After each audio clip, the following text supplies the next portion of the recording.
All right, we'll go ahead and get started as people are coming in. Good morning, good afternoon, wherever you are.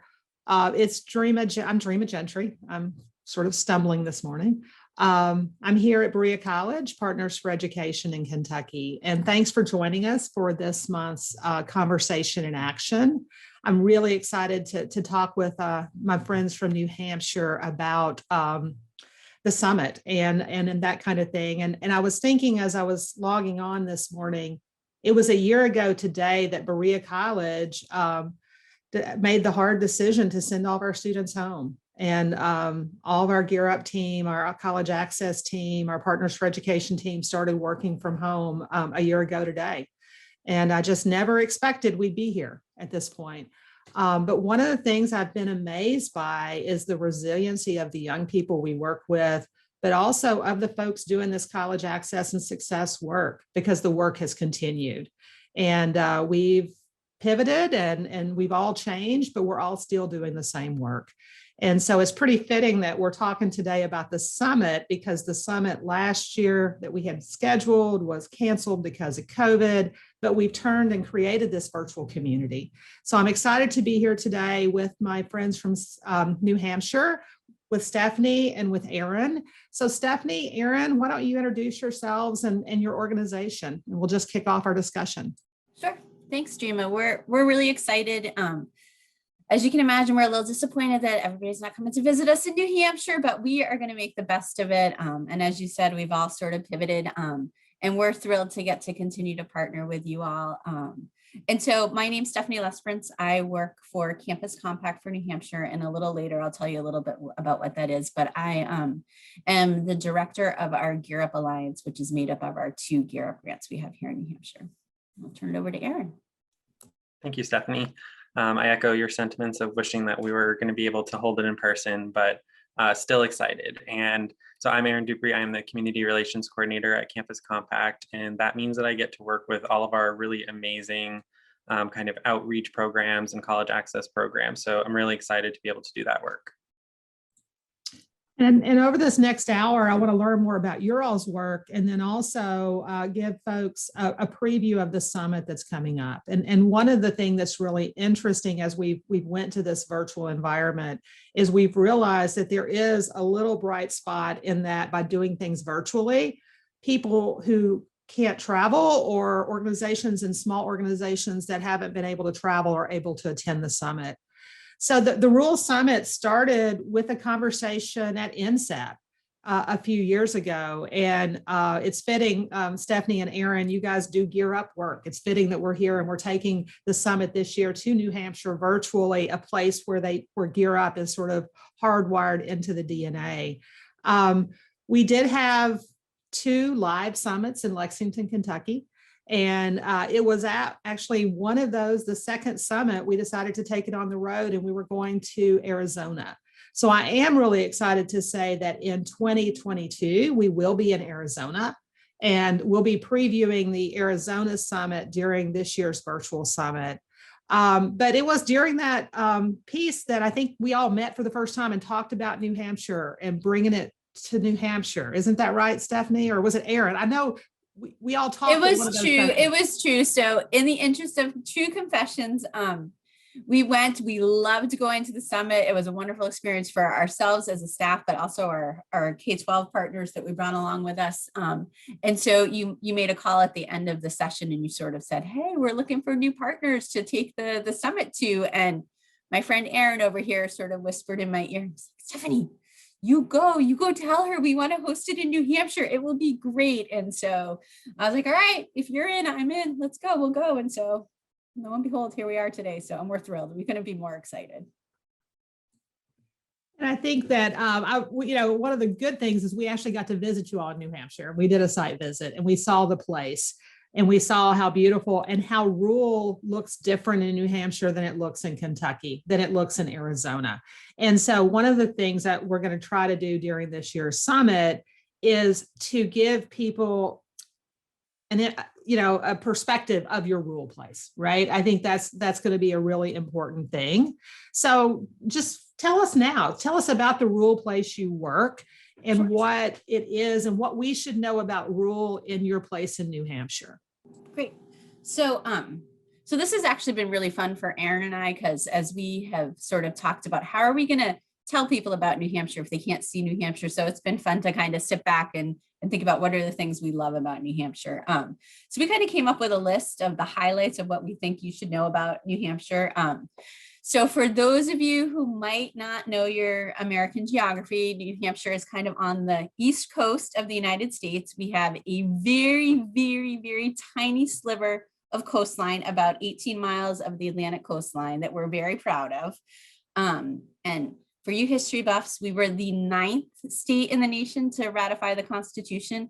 And being from New Hampshire, it's important to point out that we were not part of the Massachusetts Bay Colony. We were our own colony. And so that is a very important fact that New Hampshire natives hold on tightly to.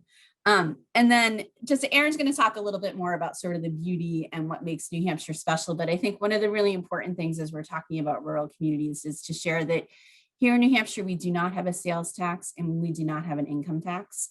And so all of our education is very locally controlled, which means property taxes pay for our education system. And as a result, there's some significant inequities when we talk about K-12 and even higher education in New Hampshire. And so that really colors a lot of our work in our rural communities. So I just put that out there sort of as, in addition to being a wonderful place, we do have this really unique sort of challenge that we work with.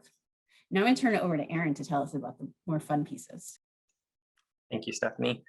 So I grew up in one of the more rural parts of the state, and I just absolutely love everything about New Hampshire. So I'm always excited to share, the really cool things about us. So we have our 4 seasons, and so that means there's a lot of opportunity to do different kind of outdoor activities like hunting, fishing, hiking, skiing, snowmobiling, boating.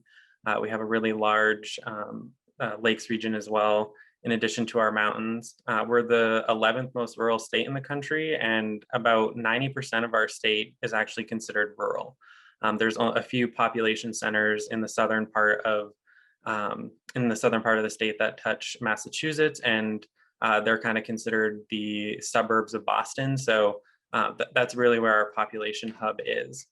We do have the Appalachian Trail that runs through the state, so you can imagine there are many, many mountains that are throughout. And then our economy really runs on tourism. We have, a lot of different activities, as I mentioned.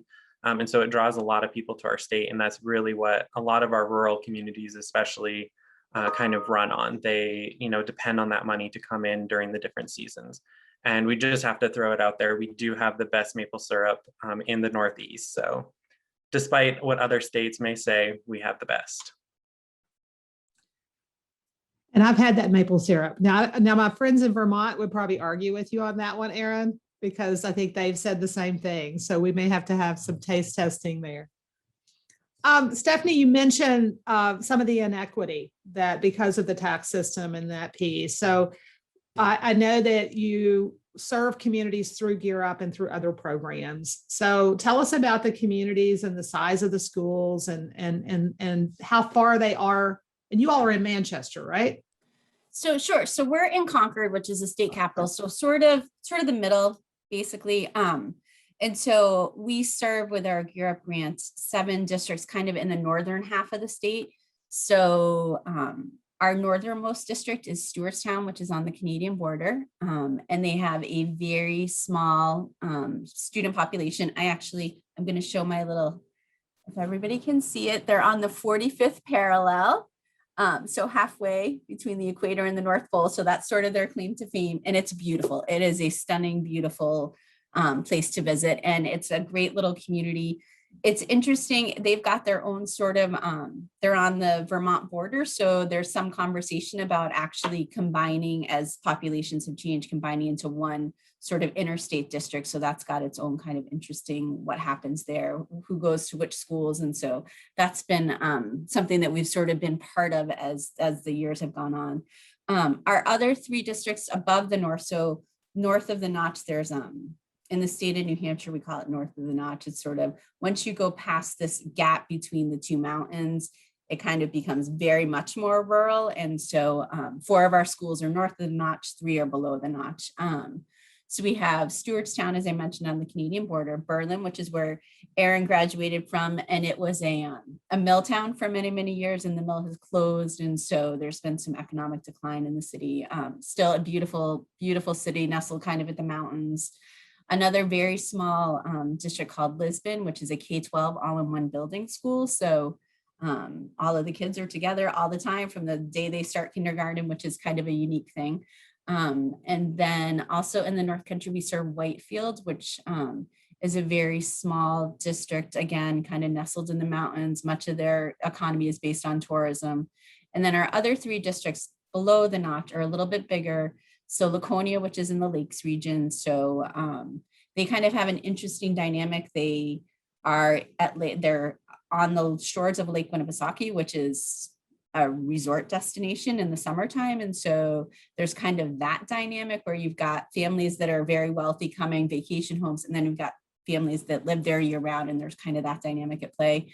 The other districts is Franklin, another small town that's had some economic decline, mills closed, so sort of experiencing those changes.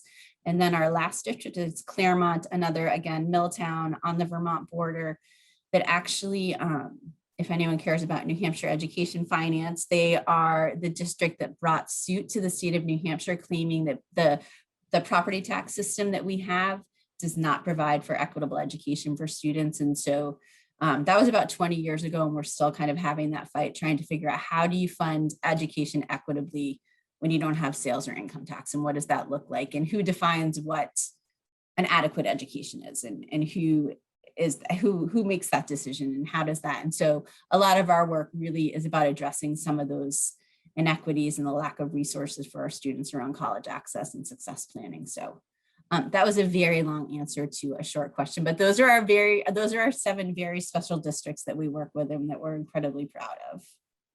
And it resonates with me. And, I think, Aaron, you mentioned you all are on the Appalachian Trail, is how I would say it, the Appalachian Trail. We're also, of course, doing in Central Appalachia. And the pieces that you were talking about, the mill towns, I'm thinking about the extraction economy of the coal industry, right? Then the idea that tourism coming in, and we know that unfortunately tourism jobs are low wage jobs. And so it looks very different. Our communities look different, but what I'm hearing really resonates. And I wouldn't be surprised if other people in other rural places that are listening, it also resonates with them.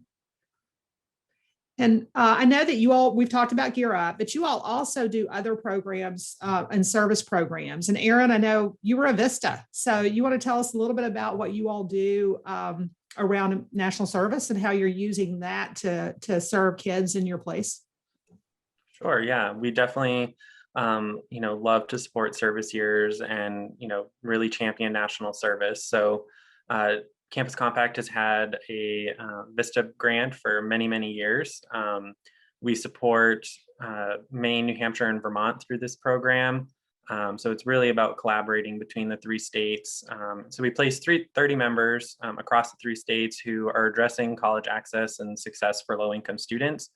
And so, this might be placing partners with local K-12 schools to develop career and college pathways.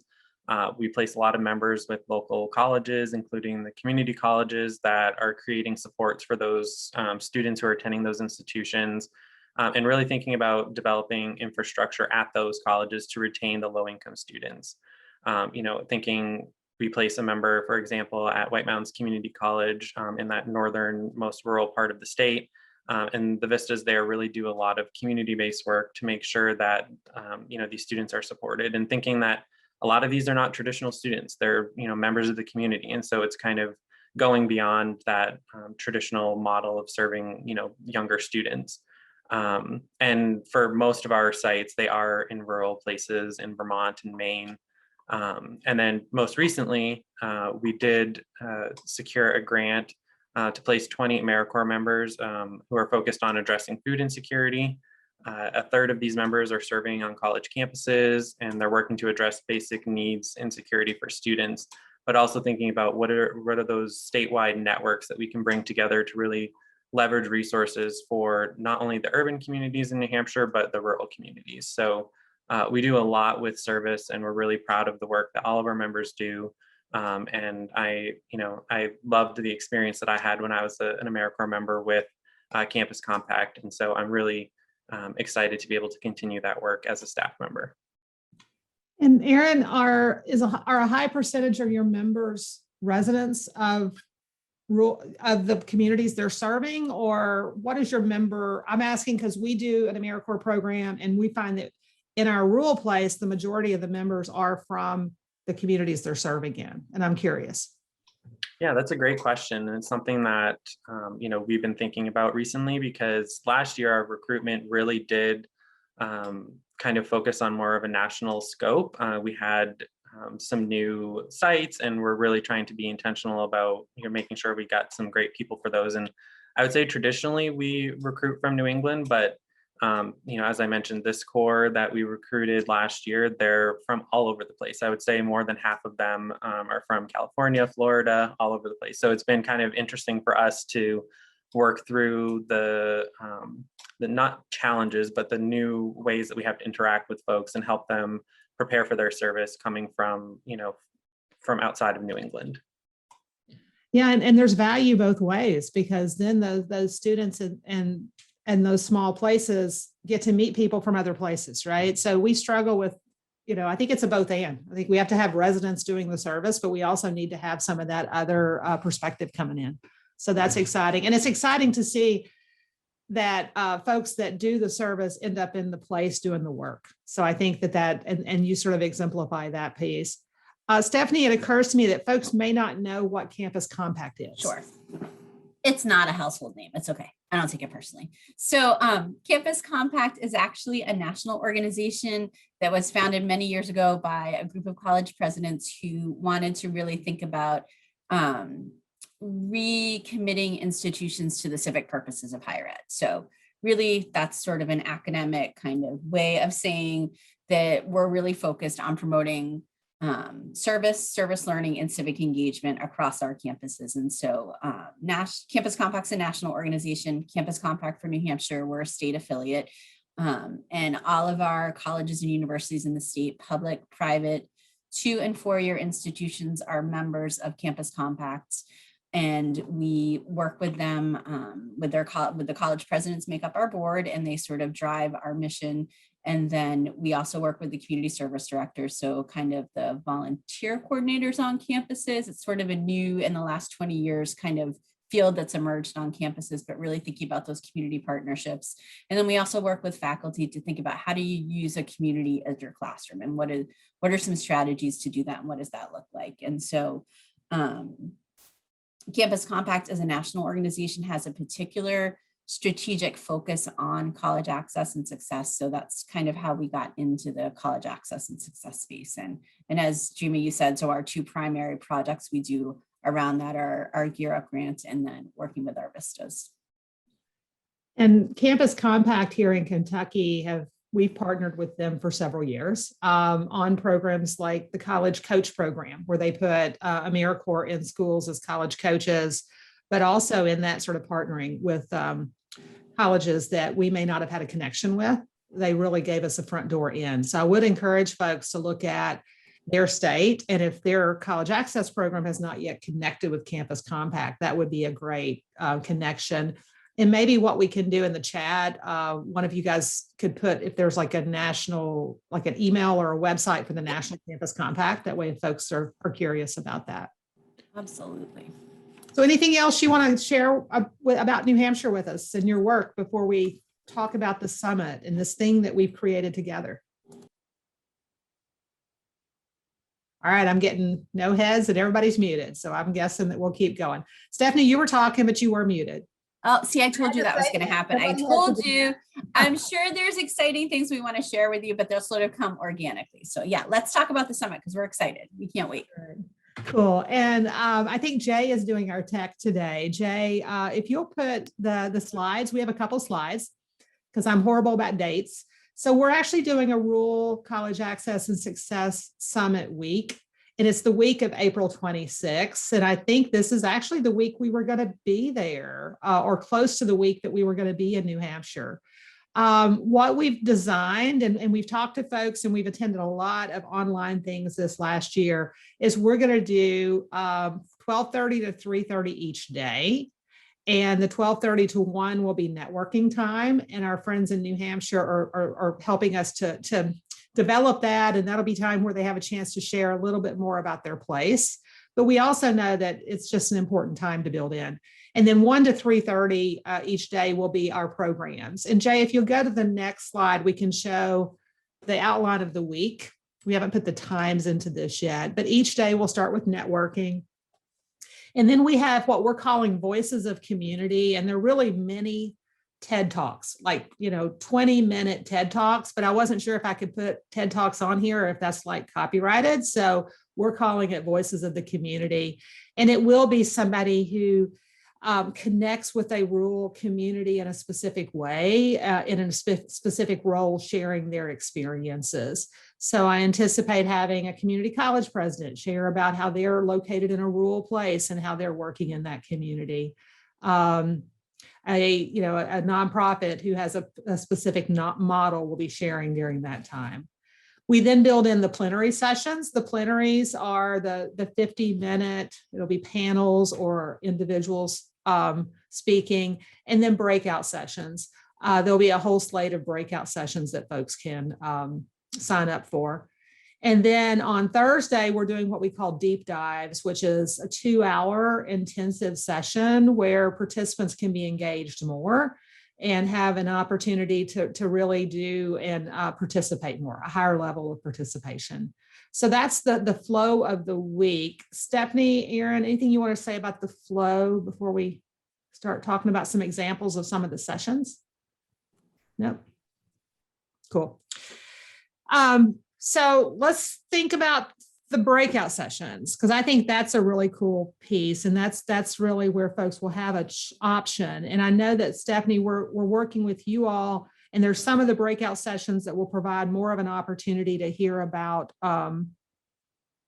New Hampshire. Is that right? Or am I got, okay, yeah. Absolutely. So one particular workshop that I am thrilled to have the opportunity to sit in and listen to is Dr. Michelle Tyne, who is, I believe, the director of education at Dartmouth College, or the education department at Dartmouth College, is going to be doing a workshop for us around cognitive development of rural youth. And so you're going to see me kind of looking over, because I'm going to actually read what she's doing for her work, because it's really fascinating. And I think it'll be a very, very thought-provoking conversation. So some of the highlights of her workshop include, she's going to talk about how low-income rural youth display unique patterns of cognitive development as compared to urban youth.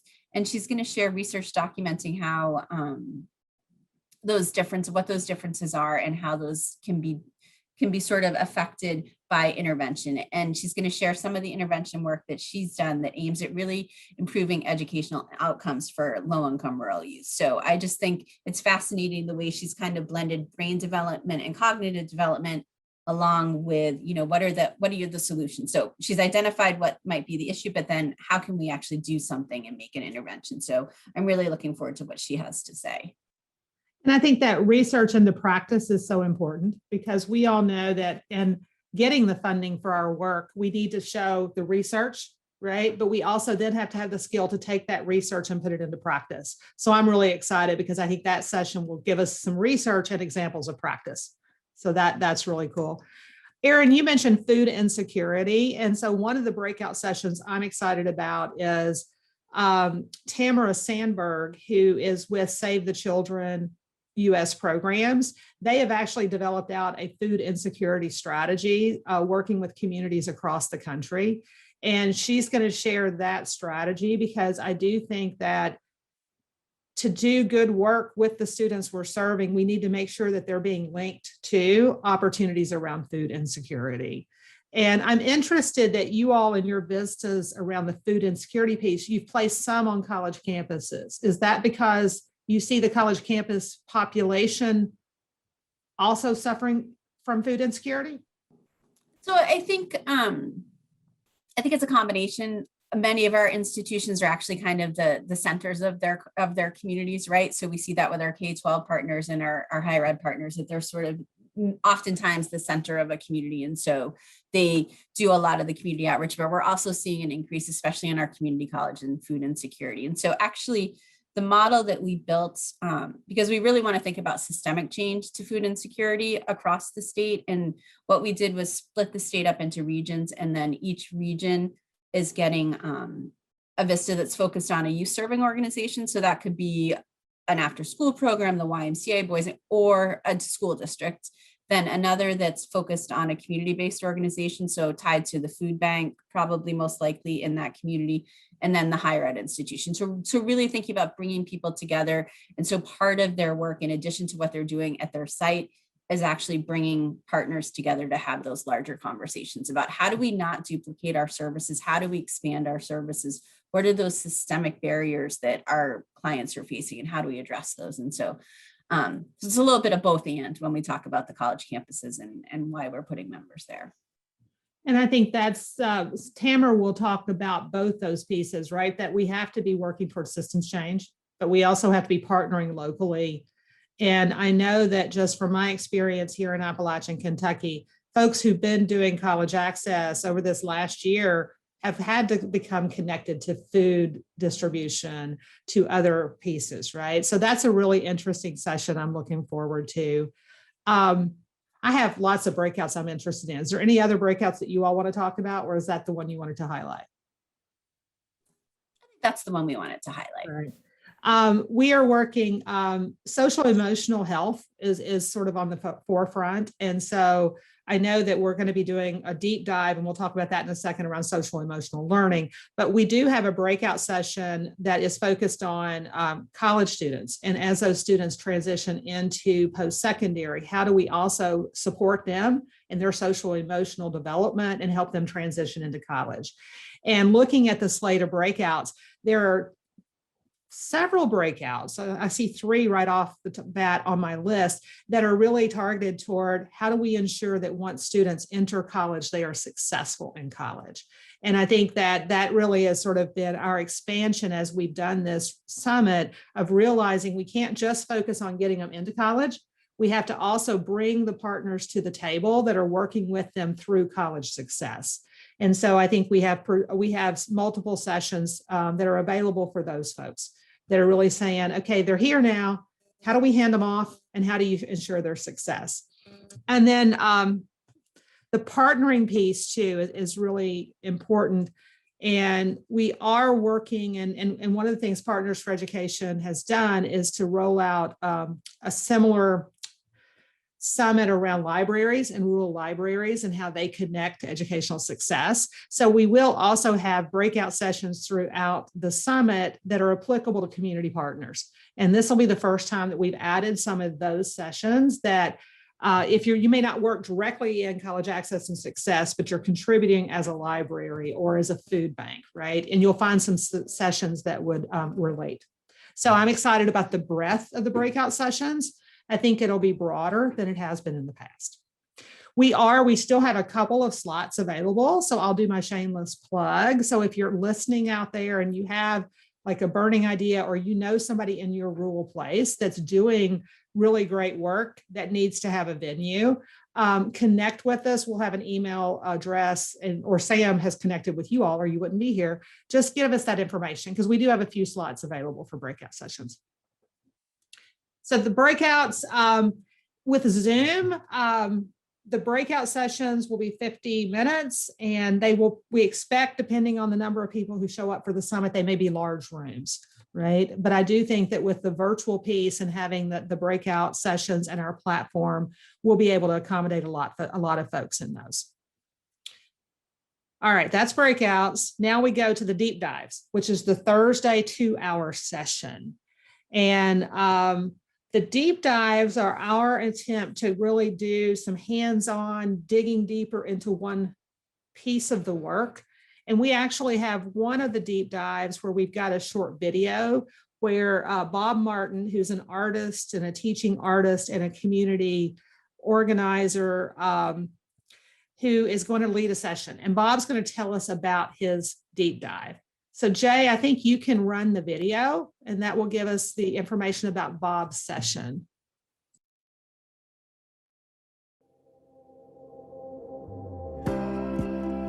My name is Bob Martin. I'm a teaching artist working with Partners for Education at Berea College. I'm going to be leading a session at the Rural Summit on youth engagement through story. This project in Owsley County, Kentucky, the Shiners, kicked off last spring at the beginning of the pandemic. At the time, the young people were exploring their own experiences to create an original play that spoke about what they see, how to express what's going on in their lives today. The pandemic brought their learning entirely online, and with the help of college access professionals, artists, advocates, classroom teachers, they were able to develop an online frame to be able to hold the stories of these young people woven into a larger story known as the Shiners that expresses this multitude of views of the challenges and the possibilities and the hopes of what they're seeing in their community today. The exciting thing for me is that while the outcome that we're going to share clips from offers a glimpse into possibilities of virtual and remote learning today, this project has also captured the imagination of the young people such that they want to continue with this work. Primary benefits to the students for a project like this include social and emotional learning. But in addition to that, this type of project can encourage and support a young person in feeling witnessed for their distinct perspective or point of view in their community, in their society. All right, up next is a group of students, poets, sharing their Where I'm From project written by students at the high school. I'm from villages of old, questionable morals, questionable deeds, questionable goals. I'm from trees in the sky and clouds on the ground. Few would cry despite being upside down. I'm from a pirate ship, old and worn, once large and mighty, now held by duct tape and loosening Velcro, anchored in a town that remains afloat with hope. I'm Claire Turner, the one who is still in school with Cletus and had a music class with Ron last year, before his grandpa died. And yes, I'm the one who noticed his ears on graduation day. They weren't so bad, but with ears like that, you'd expect him to have some kind of idea on how to listen for clues. He's good with music, but not so much social cues, if you know what I mean. During this session, attendees will get a chance to explore modalities such as story circle, graphic note-taking, story weaving, prompting for story, and get to examine a case study of a youth story project, a youth media project that's been developed and ongoingly developing in Eastern Kentucky during the pandemic.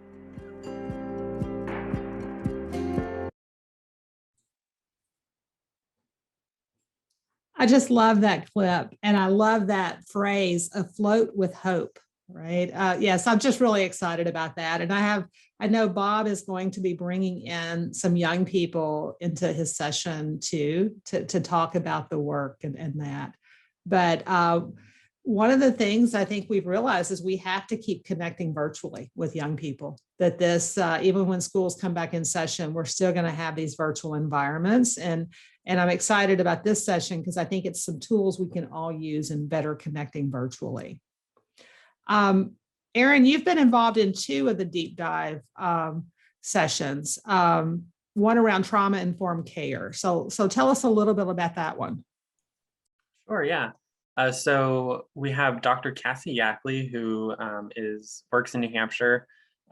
She's done a lot of work with our Gear Up schools, so we're really excited to have her join us for this. So her work really focuses on understanding and addressing the impact of traumatic exposure on children and families. And she's really done a lot of work this past year on how schools and communities can respond to the trauma of COVID-19. And so we're really excited for her to share some of these tools that educators can use to really help students and kind of understand how trauma really affects students and how we can, create practices that really support them.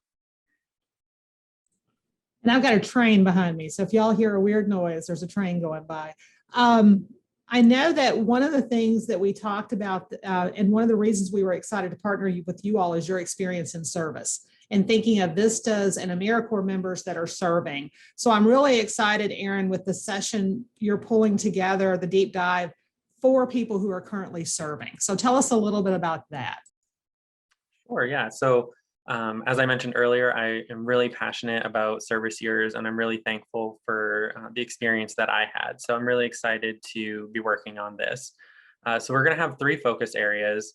The first being on how current members can make the most out of their service, and especially thinking about how do you do that in a rural community. The second focus is going to be how members can prepare for life after service. There's a lot of people don't necessarily understand what service years entail or what they are about. And so we're really hoping to have a conversation about how do you translate the work that you did in your service year into kind of terms and an understanding that future employers might have. And then lastly, there's going to be a focus on being an engaged alum. There's a vast network of thousands upon thousands of former Americorps members, and you're never going to know where you're going to meet one, or what opportunity it might present you being an Americorps alum. And so after all of our presenters share, we're going to have an opportunity for attendees to ask some questions and have a conversation with them. So right now we have Maggie Garvey from the Northeast Regional Office who's going to be joining us. And then we also have Matt Wilhelm, who is a New Hampshire State Representative. And he does a lot of work nationally with service years. He was an Americorps member a few years ago here in New Hampshire. And so he's really passionate about this as well. And so he also created a commission here in New Hampshire to think about how Americorps could be used as a workforce development strategy. So we'll have those 2 folks, and then we're also trying to get someone from Service Year Alliance to help really think about that alumni piece. So we're really excited about it. I think it's going to be a great opportunity for members to think about their current service and think about how that service is going to serve them in the future. Yeah, I'm excited about it. And I know, Stephanie, when we spoke earlier this week, we were talking about the more funding for CNCS. And so you all have interwoven your college access and your service work. What kind of potential? So you want to share with us a little bit the excitement that we're sort of holding and hoping for? Sure. So Aaron's kind of smirking at me because I've been talking about this little adventure for years, but one thing that we know and we've really picked up on as we've started to spend more time working in the northern part of New Hampshire and really working with those communities is there is not a national service footprint in the North Country, so northern parts of New Hampshire. So we really are looking, actually, we're, I think, going to submit a planning grant to come together with a bunch of partners in the North Country and think about how can we build a national service infrastructure north of the Notch that really thinks about kind of, and I hate to steal your words, Dreama, but that cradle to career pipeline for those communities, and really kind of, we bring other partners that are kind of experts in the workforce development. We're kind of in that access space, and what does that sort of look like for our northern communities? And so we're very hopeful for that. I think, yeah, I'm so excited about the new funding that's coming down the pipeline for national service. And I think, Dreama, we talked a little bit about this. One of the things that's in there is that actually they're going to, I believe, expand the living allowance for Americorps members, which I always struggle when we talk about national service and the opportunity of national service, because I think there's a little bit of inequity there, right? So, I mean, with us, we spend a lot of time working with our community partners to offer housing to our members. So at least we can alleviate one of those challenges, especially when we're trying to recruit from communities that we know are economically depressed. And so how do you really help a member be on board and then say to them, oh, but you're only going to live at poverty? And so having the ability to kind of level that playing field is really exciting for me, because I think it could really open up some doors for especially young people in the communities that we're working in. Yeah, and I think that too often young people who come from poverty don't think services for them, and that lower stipend. So was it $1 billion with a B dollars that was put into one of the plans, and where is it in the sort of the funding system, Stephanie? I'll put you on the spot because I don't know where. All right, so I have to be honest, I'm not 100% sure where we are in the funding cycle. I know we are in the bill. I know that America's Service Commissions has done a ton of lobbying and making sure that we're part of that larger package, and it is $1 billion, which I believe is pretty historical for the Corporation for National and Community Service, now known as Americorps. So I can't wait to see what happens. I mean, and I have to say, I love the new structure that Americorps has moved to, the sort of regional model where you're really thinking, and it gives us the ability to think across state lines and to be able to really take national service and kind of package it in new and unique ways that we've never had the ability to do, because the offices are really looking from that perspective and across all the streams of service, which I think is really valuable. So hopefully this extra influx of resources is going to really be able to move Americorps forward in the next few years. So yeah, and I think it's going to be important for our college access community in rural places to think creatively about how to tap into that resource. And I'm happy to talk to programs and folks that want to talk about that. And Stephanie, could people reach out to you if they're interested in what it could look like in their place too? Absolutely. It's one of my favorite topics, right up there with college access, national service. So absolutely, I would be happy to talk with anyone for sure. Yeah, because I think that there's going to be the funding will be available in the higher living stipends. And one of the things we're exploring is a program serving rural places that actually the students themselves could do the service, right, while they're in community college and that kind of thing. So I think there's so many models we could explore. So the deep dives, we'll have another deep dive around family engagement. And for folks who are working to engage families and communities, we're working, and there may be one on policy and funding under this new administration. I'm not sure about that one yet. So as these deep dives get developed, we'll be pushing out information on our social media so that folks can start planning ahead and thinking about which sessions they would want to attend on that Thursday. And then, of course, every conference has the plenary sessions, the keynote presenters. And we're excited that our first keynote on Monday is going to be Silas House and Neela Vaswani. They're authors that have written a book called Same Sun Here. Silas is from here in Appalachia. Neela, I think she still lives in New York City. But really, this book has been used a lot because it's about a young person in a rural place reaching out via a pen pal relationship with a young person in an urban area. So Silas and Neela will talk about how they wrote this book, why they wrote this, and they'll give their impressions of that rural piece, but also that rural urban connection. And did one of you all read Silas's books? I can't remember. Okay, or maybe that was somebody else, but I think, I know what it was. Silas was actually scheduled to be, and Neela are with us last year. So the College Access Success Arizona folks were really wanting to include that piece. And so we're actually moving it. The name of the book is Same Sun, S-U-N here. Same Sun Here is the name of the book. And it would be, I think it's going to be great to have Silas and Neela with us. We also have another keynote. Aminata Cairo is an educator, presenter who grew up in the Netherlands and Suriname, but then she lived in rural America and she's taught at university in America. And now she's back in the Netherlands, and a lot of her work is around diversity, equity, and inclusion. And she's really thought deeply about what it looks like in rural places and how do we think of equity and diversity. And she's just a phenomenal presenter. So she'll be another one of our keynotes. So we have a slate of keynotes that will complement these deep dives and these breakout sessions. So I think that's sort of an overview for you all if you're wondering about the summit and what's going to happen. Any other content pieces around the summit? Actually, the networking time. Stephanie, will you want to say something about that piece?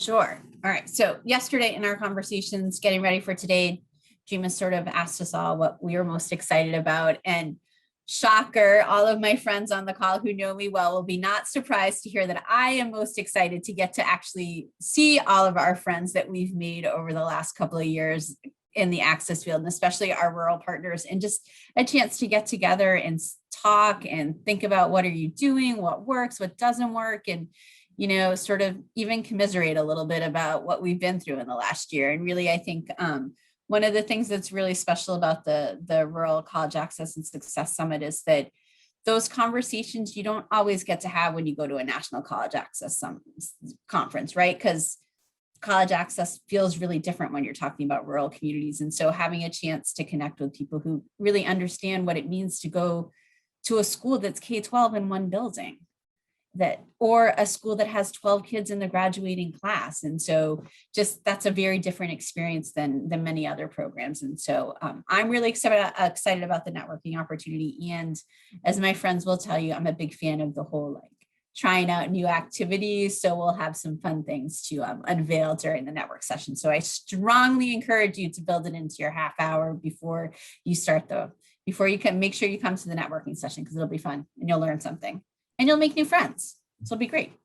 Yeah, it's building community. And we're expecting our young people to build community virtually with us. And I think it's us practicing that. So that's really exciting.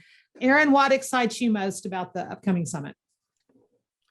I am just really excited to be able to, share New Hampshire. And even though we're not able to gather in person, I think there's a lot of opportunity to learn about the amazing rural communities that we have here and the amazing work that's being done to support the students that live in those communities.